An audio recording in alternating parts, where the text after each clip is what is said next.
આણંદના ચાંગા ચારુસેટ યુનિવર્સિટીમાં અત્યાધુનિક દિનશા પટેલ સ્પોર્ટ્સ કોમ્પ્લેક્સનું ઉદ્ઘાટન કરવામાં આવ્યું હતું। સ્પોર્ટ્સ કોમ્પ્લેક્સના ઉદ્ઘાટન પ્રસંગે રાજ્યસભાના સાંસદ અને રાજ્યના પૂર્વ ઉપમુખ્યમંત્રી નરહરી અમીન ખાસ ઉપસ્થિત રહ્યા હતા।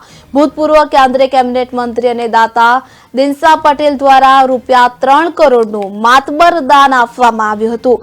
સ્પોર્ટ કોમ્પ્લેક્સમાં ઇન્ડોર અને આઉટડોર રમતોથી વિદ્યાર્થીઓને પ્રોત્સાહન મળશે તો દિવસ રાતની ટુર્નામેન્ટનું આયોજન કરી શકાય તે માટે રનિંગ ટ્રેક અને સાથે જ આધુનિક લાઇટિંગ જેવી સુવિધાઓ પણ ઉપલબ્ધ કરવામાં આવી છે। અહીં સ્વિમિંગ પુલનું પણ નિર્માણ કરવામાં આવ્યું છે તેમજ વ્યાયામ શાળા, યોગ અને ધ્યાન માટે વિશેષ હોલનું નિર્માણ કરવામાં આવ્યું।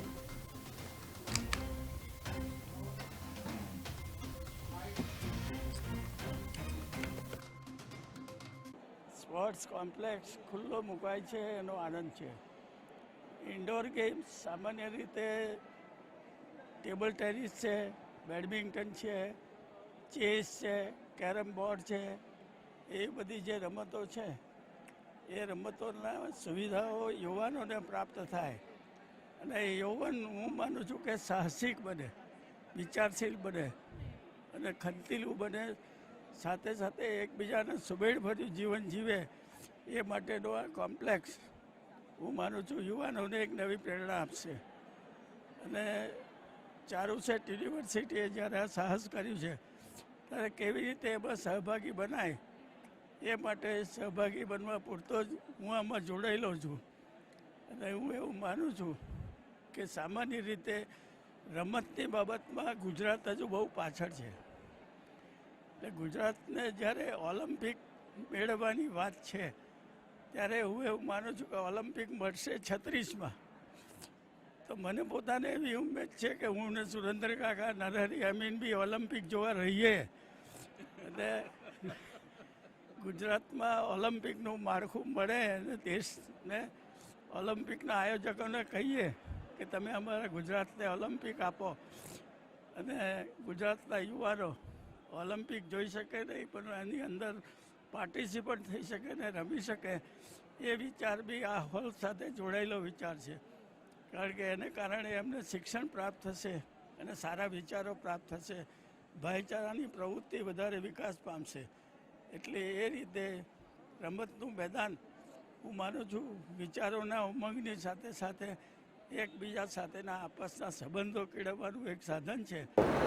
દિનશા પટેલ સ્પોર્ટ્સ કોમ્પ્લેક્સમાં ઇન્ડોર સ્પોર્ટ્સ ફેસિલિટી અને આઉટડોર ફેસિલિટીની સગવડતા ઊભી કરી છે।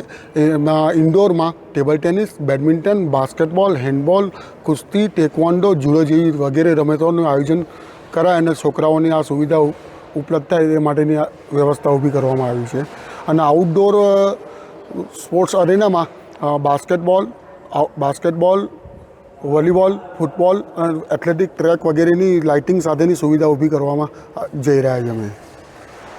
અમને ઘણી ખુશી છે કે અમારા કોલેજમાં કંઈક નવું આવી રહ્યું છે। આનાથી અમને અમારા 2 એમ છે એઝ અ સ્પોર્ટ્સ સેક્રેટરી કે અમે લોકો નેશનલ લેવલ ટુર્નામેન્ટમાં મેડલ લાવી શકીએ અને નેશનલ લેવલ ટુર્નામેન્ટ ઓર્ગેનાઇઝ કરી શકીએ।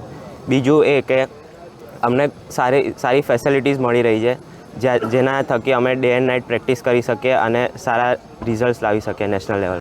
સ્પોર્ટ્સ કોમ્પ્લેક્સ ખુલ્લો મુકાય છે એનો આનંદ છે। ઇન્ડોર ગેમ્સ સામાન્ય રીતે ટેબલ ટેનિસ છે, બેડમિન્ટન છે, ચેસ છે, કેરમ બોર્ડ છે, એ બધી જે રમતો છે એ રમતોના સુવિધાઓ યુવાનોને પ્રાપ્ત થાય અને યૌવન હું માનું છું કે સાહસિક બને, વિચારશીલ બને અને ખંતીલું બને, સાથે સાથે એકબીજાને સુમેળભર્યું જીવન જીવે